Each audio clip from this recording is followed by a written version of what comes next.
ಬೆಂಗಳೂರಿನ ಗೋವರ್ಧನಗಿರಿ ಕ್ಷೇತ್ರದಲ್ಲಿ 78 ದಿನಗಳ ಉಡುಪಿ ಪುತ್ತಿಗೆ ಮಠಾಧೀಶ ಶ್ರೀ ಸುಗುಣೇಂದ್ರ ತೀರ್ಥರ 50ನೇ ಚಾತುರ್ಮಾಸ ವೈಭವದಿಂದ ಸಮಾಪನಗೊಂಡಿತು. ಪೂಜ್ಯ ಶ್ರೀಗಳ ಚಾತುರ್ಮಾಸ್ಯ ಕಾರ್ಯದ ನಡುವೆಯೂ ಕೋಟಿ ಗೀತ ಲೇಖನ ಯಜ್ಞದ ಕುರಿತಾಗಿ ವಿಶೇಷ ಕಾರ್ಯಕ್ರಮಗಳು ಬೆಂಗಳೂರಿನ ವಿವಿಧ ಕಡೆಗಳಲ್ಲಿ ಯಶಸ್ವಿಯಾಗಿ ನಡೆಯುತ್ತಿದ್ದು, ಪೂಜ್ಯ ಶ್ರೀಗಳ ದಿವ್ಯ ಉಪಸ್ಥಿತಿಯಲ್ಲಿ ಈ ಚಾತುರ್ಮಾಸದ ಸಮಾರೋಪ ಸನ್ಯಾಸ ಸ್ವೀಕಾರ ಮಾಡಿದ 50 ವರ್ಷದ ಸುವರ್ಣ ಮಹೋತ್ಸವ ಸಂಭ್ರಮದಿಂದ ಜರುಗಿತು. ವೇದ ಮಂತ್ರಗಳ ಘೋಷಗಳೊಂದಿಗೆ ಕಾರ್ಯಕ್ರಮಕ್ಕೆ ಚಾಲನೆಯನ್ನ ನೀಡಲಾಯಿತು.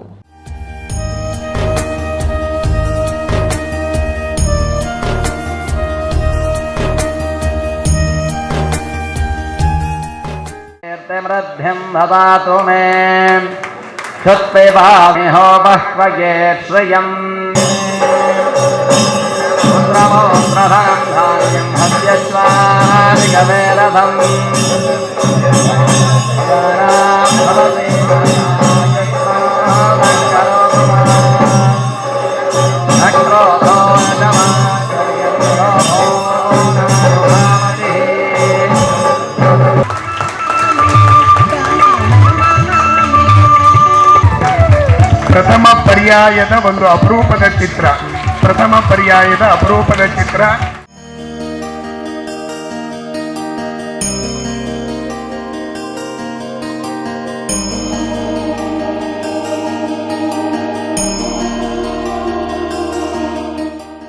ಭಾವಿ ಪರ್ಯಾಯ ಮಠದ ಪುತ್ತಿಗೆ ಮಠದ ಸುಗುಣೇಂದ್ರ ಶ್ರೀಗಳು ಆಶೀರ್ವಚನವನ್ನ ನೀಡಿದರು. ವಿದ್ವಾನ್ ಮಾಲಗಿ ರಾಮಾಚಾರ್ಯರು, ವಿದ್ವಾನ್ ಕೇಶವ ಬಾಯರಿಯವರು ಶ್ರೀಗಳನ್ನ ಮಾಲಾರ್ಪಣೆ ಮಾಡುವ ಮೂಲಕ ಗೌರವಿಸಿದರು.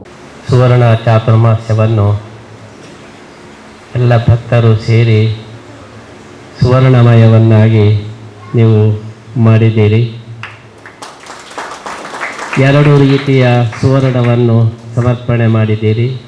ಸುವರ್ಣನೆಯನ್ನು ಸಮರ್ಪಣೆ ಮಾಡಿದ್ದೀರಿ, ಸುವರ್ಣವನ್ನು ಸಮರ್ಪಣೆ ಮಾಡಿದ್ದೀರಿ. ಇದೆಲ್ಲವನ್ನು ಕೂಡ ನಾವು ಸುವರ್ಣ ರೂಪಿಯಾದಂತಹ ಶ್ರೀಕೃಷ್ಣನಿಗೆ ಇದನ್ನು ಸಮರ್ಪಣೆ ಮಾಡ್ತಾ ಇದ್ದೇವೆ.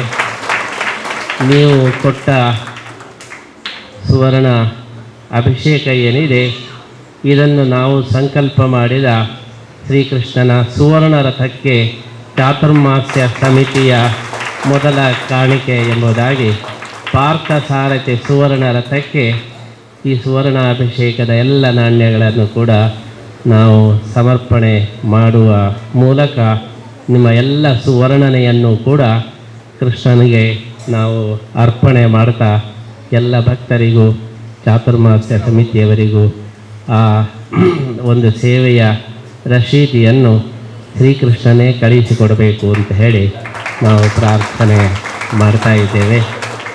ನಮ್ಮ ಸನಾತನ ಧರ್ಮ, ನಮ್ಮ ಸನಾತನ ಸಂಸ್ಕೃತಿ ಏನಿದೆ ಅದನ್ನು ಎಲ್ಲ ಕಡೆ ಬಡಿಸುವ ಕೆಲಸವನ್ನು ನಾವು ಮಾತ್ರ ಮಾಡ್ತೇವೆ ಹೊರತು ನಾವು ಆ ಧರ್ಮವನ್ನು ಸ್ಥಾಪನೆ ಮಾಡಿದವರಲ್ಲ, ಅಥವಾ ನಾವು ಅದನ್ನು ಪ್ರತಿಪಾದನೆ ಮಾಡಿದವರಲ್ಲ. ಹಿಂದಿನವರು, ಋಷಿಮುನಿಗಳು, ಆಚಾರ್ಯರುಗಳು ಭಗವಂತ ಸ್ಥಾಪನೆ ಮಾಡಿದಂತಹ ಒಂದು ಆ ಧರ್ಮ ಸಂದೇಶವನ್ನು ಎಲ್ಲ ಕಡೆ ಬಡಿಸುವ ಕೆಲಸವನ್ನು ಮಾತ್ರ ನಾವು ಮಾಡ್ತೇವೆ ಹೊರತು ಅದಕ್ಕಿಂತ ದೊಡ್ಡದಾದಂತಹ ಕೆಲಸವನ್ನು ನಾವು ಮಾಡ್ತಾ ಇಲ್ಲ ಎಂಬುದನ್ನು ಕೂಡ ನಾವು ಈ ಸಂದರ್ಭದಲ್ಲಿ ಸ್ಪಷ್ಟಪಡಿಸ್ತಾ ಇದ್ದೇವೆ.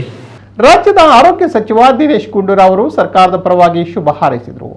ಅಂತಾರಾಷ್ಟ್ರೀಯ ಮಟ್ಟದಲ್ಲೂ ಸುಗುಣೇಂದ್ರ ಶ್ರೀಗಳು ಪ್ರಸಿದ್ಧಿಯನ್ನ ಮಾಡಿದ್ದಾರೆ, ಧರ್ಮದ ಕೈಂಕರ್ಯವನ್ನ ಮಾಡುತ್ತಿದ್ದಾರೆ. ಇಷ್ಟೊಂದು ದೊಡ್ಡ ಮಟ್ಟದಲ್ಲಿ ಅವರು ಕಾರ್ಯಕ್ರಮವನ್ನ ಮಾಡಿದ್ದಾರೆಂದು ಶ್ರೀಗಳನ್ನ ಸರ್ಕಾರದ ಪರವಾಗಿ ಅಭಿನಂದಿಸಿದರು. ವಿಶೇಷವಾದಂಥ ಏನು ಧರ್ಮದ ಮತ್ತು ಮಾನವೀಯ ವಿಚಾರಗಳನ್ನು ತೆಗೆದುಕೊಂಡು ಅಂತಾರಾಷ್ಟ್ರೀಯ ಮಟ್ಟದಲ್ಲೂ ಕೂಡ ಅವರು ಬಹಳಷ್ಟು ದೊಡ್ಡ ದೊಡ್ಡ ಸಭೆಗಳಲ್ಲಿ ಭಾಗಿಯಾಗಿ ಇವತ್ತು ನಮ್ಮ ದೇಶದ ಧರ್ಮದ ಒಂದು ಪ್ರತಿಪಾದನೆಯನ್ನು ಮಾಡೋ ಜೊತೆಯಲ್ಲಿ ವಿಶ್ವದಲ್ಲಿ ಶಾಂತಿ ಮತ್ತು ವಿಶ್ವದಲ್ಲಿ ಸದ್ಭಾವನೆಯನ್ನು ಮೂಡಿಸ್ತಕ್ಕಂಥ ಕೆಲಸವನ್ನು ಕೂಡ ಪುತ್ತಿಗೆ ಸ್ವಾಮೀಜಿಯವರು ಮಾಡಿರ್ತಕ್ಕಂಥ ನಿಜವಾಗ್ಲೂ ಕೂಡ ಸ್ವಾಮೀಜಿಗಳಲ್ಲಿ ವಿಶೇಷ ಸ್ವಾಮೀಜಿಯವರು ಅಂತಂದರೆ ನಮ್ಮ ಪುತ್ತಿಗೆ ಸ್ವಾಮೀಜಿಯವರು ಅಂತ ಹೇಳಬೇಕು.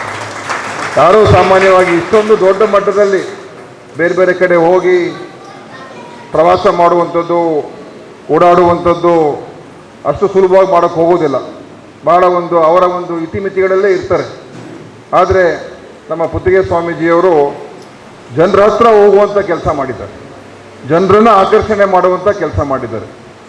ಇವತ್ತು ಅವರ ಕಾರ್ಯಕ್ರಮ ಕೋಟಿ ಗೀತಾ ಲೇಖನ ಯಜ್ಞ ಇದು ಹೆಚ್ಚು ಜನರನ್ನು ಆಕರ್ಷಿಸ್ತಕ್ಕಂಥ ರೀತಿಯಲ್ಲಿ ಮತ್ತು ನಮ್ಮ ಧರ್ಮದಲ್ಲಿ ಇರ್ತಕ್ಕಂಥ ಅಂಶಗಳನ್ನು ಇನ್ನೂ ಆಳವಾಗಿ ಅಧ್ಯಯನ ಮಾಡ್ತಕ್ಕಂಥದ್ದಕ್ಕೆ ಒಂದು ಪ್ರೋತ್ಸಾಹ ಮಾಡುವಂಥದ್ದು, ಯುವಕರಲ್ಲಿ ಮತ್ತು ಹೊಸ ಪೀಳಿಗೆಯಲ್ಲಿ ಮತ್ತು ಸಾಮಾನ್ಯರಲ್ಲೂ ಕೂಡ ಹೆಚ್ಚು ಇದರ ಬಗ್ಗೆ ಅರ್ಥ ಆಗಬೇಕು, ತಿಳ್ಕೋಬೇಕು. ಕೇವಲ ಮಾತಿನಲ್ಲಿ ಮಾತ್ರ ಅಲ್ಲ, ಅಥವಾ ಯಾರೋ ಹೇಳಿದ್ರು ಅಂತ ಹೇಳುವಂಥದ್ದಲ್ಲ, ನಾವೇ ಸ್ವತಃ ತಿಳ್ಕೊಳ್ತಕ್ಕಂಥ ಪ್ರಯತ್ನ ಆಗಬೇಕು ಅಂತ ಉದ್ದೇಶದಿಂದ ಇಂಥ ಒಂದು ವಿನೂತನವಾದಂಥ ಒಂದು ಕಾರ್ಯಕ್ರಮ ಮಾಡಿರ್ತಕ್ಕಂಥದ್ದು ನಿಜವಾಗ್ಲೂ ಭಾಳ ಹೆಮ್ಮೆಯ ವಿಚಾರ ಅಂತ ಹೇಳೋದಕ್ಕೆ ಬಯಸ್ತಾ ಇದ್ದೀನಿ. ಇವತ್ತು ನನಗೂ ಕೂಡ ಇಲ್ಲಿ ಇವತ್ತು ನನಗೆ ಅವಕಾಶ ಸಿಕ್ಕಿದೆ. ಪುತ್ತಿಗೆ ಮಠಕ್ಕೂ ಕೂಡ ಹಿಂದೆ ಹೋಗಿದ್ದೆ ಮತ್ತು ಇಲ್ಲಿಗೂ ಕೂಡ ಬಂದಿದ್ದೇನೆ. ಈಗ ಅವರ ಒಂದು ಚಾತುರ್ಮಾಸದ ಸಮಾರೋಪ ಸಮಾರಂಭದಲ್ಲೂ ಕೂಡ ಬಂದು ಅವರ ಆಶೀರ್ವಾದವನ್ನು ಪಡ್ಕೊಳ್ತಕ್ಕಂಥ ಅವಕಾಶ ನನಗೆ ಸಿಕ್ಕಿದೆ. ಇದು ನನ್ನ ಪುಣ್ಯ ಅಂತ ನಾನು ಹೇಳೋದಕ್ಕೆ ಭಾವಿಸ್ತಾ ಇದ್ದೀನಿ. ಅವರ ಆಶೀರ್ವಾದ ನಮಗೆ ಇನ್ನೂ ಹೆಚ್ಚಿನ ಒಳ್ಳೆಯ ಕೆಲಸಗಳು ಮಾಡುವಂಥದ್ದಕ್ಕೆ.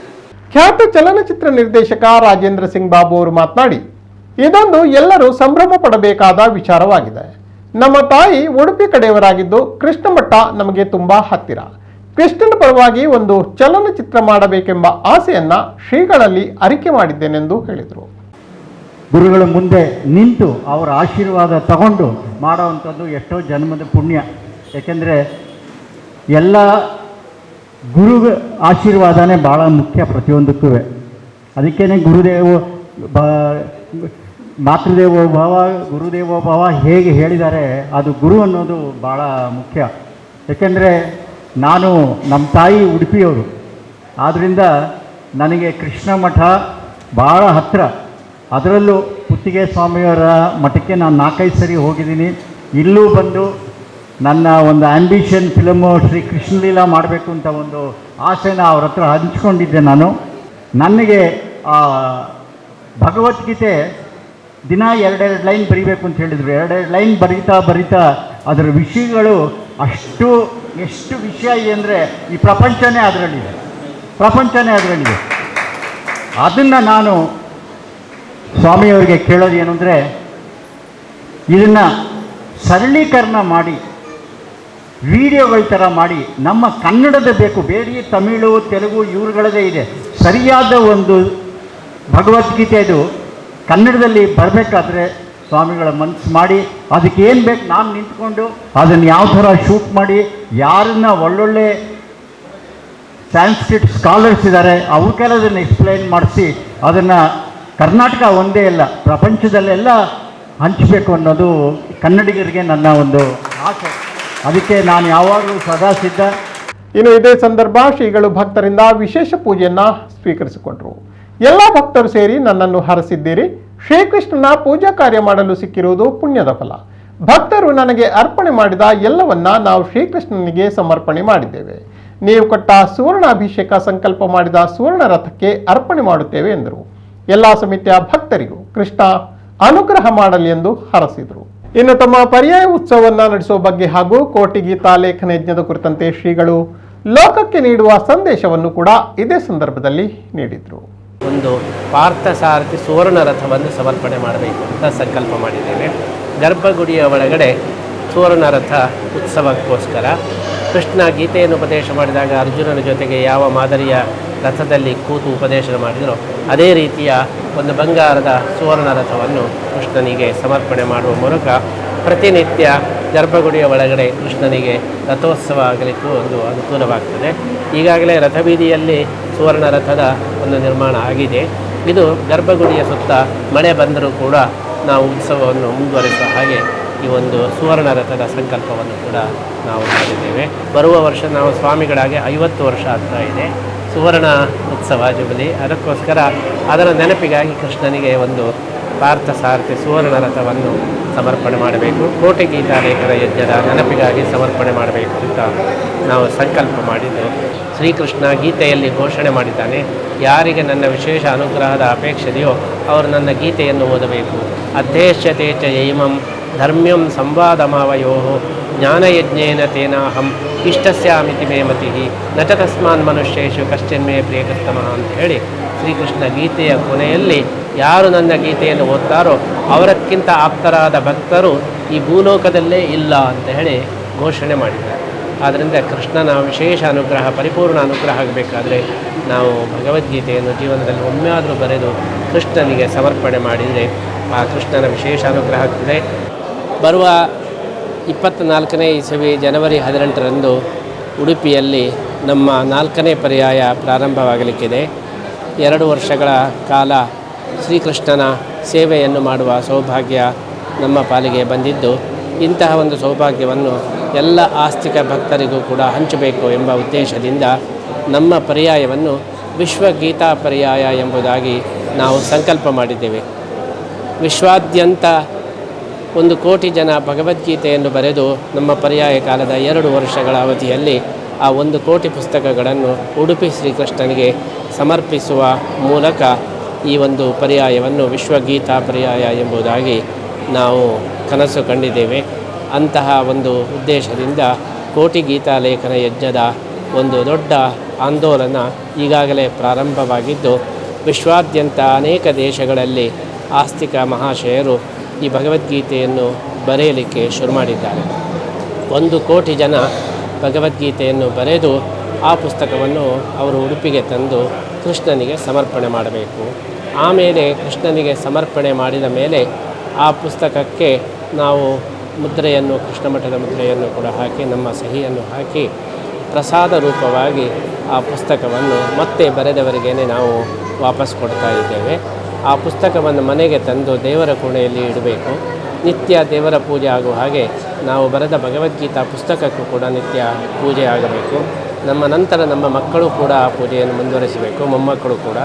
ಹೀಗೆ ನಮ್ಮ ಕುಟುಂಬದಲ್ಲಿ ನಿರಂತರವಾಗಿ ಗೀತಾರಾಧನೆ, ಭಗವದ್ಗೀತೆಯ ಜಾಗೃತಿ ಇದು ನಡೆಯಬೇಕು ಎಂಬ ಉದ್ದೇಶದಿಂದ ಈ ಕೋಟಿ ಗೀತಾ ಲೇಖನ ಯಜ್ಞವನ್ನು ನಾವು ಘೋಷಣೆ ಮಾಡಿದ್ದೇವೆ. ಯಾರು ಭಗವದ್ಗೀತೆ ಬರೀತಾರೋ ಅವರಿಗೆ ನಾವು ಬರೆಯುವ ಪುಸ್ತಕವನ್ನು ನಾವೇ ಕೊಡ್ತಾ ಇದ್ದೇವೆ. ಈ ನೋಟ್ಬುಕ್ನಲ್ಲಿ ಎಲ್ಲರೂ ಕೂಡ ಗೀತೆಯನ್ನು ಬರೆಯಬೇಕು. ಈ ನಿರ್ದಿಷ್ಟವಾದ ಪುಸ್ತಕದಲ್ಲೇ ಬರೆಯಬೇಕು. ಇದು ಕೋಟಿ ಗೀತಾ ಲೇಖನ ಯಜ್ಞಕ್ಕೋಸ್ಕರನೇ ನಾವು ವಿಶೇಷವಾಗಿ ಹೊರತಂದಂತಹ ಪುಸ್ತಕವಾಗಿದೆ. ಭಗವದ್ಗೀತೆಯನ್ನು ಬರೆಯೋದಕ್ಕೋಸ್ಕರ ಗೀತಾ ಪುಸ್ತಕವನ್ನು ನಾವು ನೀಡ್ತಾ ಇದ್ದೇವೆ. ಈ ಗೀತೆಯನ್ನು ನೋಡಿ ಈ ಪುಸ್ತಕದಲ್ಲಿ ಬರೆದು ಕೃಷ್ಣನಿಗೆ ಸಮರ್ಪಣೆ ಮಾಡಬೇಕು. ದಿನ 2 ಶ್ಲೋಕ ಬರೆದರೆ 1 ವರ್ಷದಲ್ಲಿ 701 ಶ್ಲೋಕಗಳನ್ನು ನಾವು ಮುಗಿಸಬಹುದು. ಇದರ ಜೊತೆಗೆ ಪ್ರತಿಯೊಬ್ಬರಿಗೂ ಕೂಡ ಒಂದು ದೀಕ್ಷಾ ಸೂತ್ರವನ್ನು ಕೂಡ ನಾವು ನೀಡ್ತಾ ಇದ್ದೇವೆ. ಈ ದೀಕ್ಷಾ ಸೂತ್ರವನ್ನು ಬಲಗೈಗೆ ಕಟ್ಟಿಕೊಂಡು ಒಳ್ಳೆಯ ದಿವಸ ನೋಡಿ ಭಗವದ್ಗೀತೆಯನ್ನು ಬರೆಯಲಿಕ್ಕೆ ಶುರು ಮಾಡಬೇಕು. ಕೃಷ್ಣನಿಗೆ ಪುಸ್ತಕವನ್ನು ಸಮರ್ಪಣೆ ಮಾಡಿದ ಮೇಲೆ ಈ ದೀಕ್ಷಾ ಸೂತ್ರವನ್ನು ತೆಗೆಯಬಹುದು. ಈ ರೀತಿ ದೀಕ್ಷಾ ಸೂತ್ರಬದ್ಧರಾಗಿ ನಾವು ಈ ಗೀತೆಯನ್ನು ಬರೆದರೆ ಇದೊಂದು ಯಜ್ಞ ಅಂತ ಹೇಳಿ ಪರಿಗಣಿಸಲ್ಪಡ್ತದೆ. ಯಾಗ ಮಾಡುವಾಗ ಕಂಕಣಬದ್ಧರಾಗಿ ನಾವು ಯಾಗವನ್ನು ಮಾಡಿದರೆ ಯಾಗದ ಫಲ ನಮಗೆ ದೊರಕ್ತದೆ. ಅದೇ ರೀತಿ ಇದು ಭಗವದ್ಗೀತೆ ಕೇವಲ ಒಂದು ಲೇಖನ ಮಾತ್ರ ಅಲ್ಲ, ಅದು ಒಂದು ಯಜ್ಞ. ಆ ಯಜ್ಞವಾದ್ದರಿಂದ ಎಲ್ಲರೂ ಕೂಡ ಕಂಕಣಬದ್ಧರಾಗಿ ಈ ಗೀತೆಯನ್ನು ಬರೀಬೇಕು ಅಂತ ಹೇಳಿ ಈ ಯೋಜನೆಯಾಗಿದೆ. ಬಳಿಕ ಶ್ರೀಗಳು ಎಲ್ಲರಿಗೂ ಫಲಮಂತ್ರಾಕ್ಷತೆಯನ್ನ ನೀಡಿದರು. ಕರ್ನಾಟಕ ಸಂಸ್ಕೃತ ವಿಶ್ವವಿದ್ಯಾನಿಲಯದ ಉಪಕುಲಪತಿ ಡಾಕ್ಟರ್ ಎಸ್ ಅಹಲ್ಯ ಅಧ್ಯಕ್ಷತೆಯನ್ನ ವಹಿಸಿದರು. ಕ್ಷೇತ್ರದ ಭಕ್ತರಾದ ಮಂಜುನಾಥ ಹೆಗಡೆ, ಹಯಗ್ರೀವ ಆಚಾರ್ಯರು, ಸಮಿತಿ ಸದಸ್ಯ UB ವೆಂಕಟೇಶ್, ನಮಕುಡ್ಲ ವಾಹಿನಿ ನಿರ್ದೇಶಕ ಲೀಲಾಕ್ಷ ಕರ್ಕೇರ, COO ಕದ್ರಿ ನವನೀತ್ ಶೆಟ್ಟಿ ಸಹಿತ ಗಣ್ಯಾತಿ ಗಣ್ಯರು ಈ ಸಂದರ್ಭದಲ್ಲಿ ಉಪಸ್ಥಿತರಿದ್ದರು. ಜನವರಿ 18ರಿಂದ ಶ್ರೀಗಳ ಪರ್ಯಾಯ ಮಹೋತ್ಸವ ಆರಂಭವಾಗಲಿದೆ.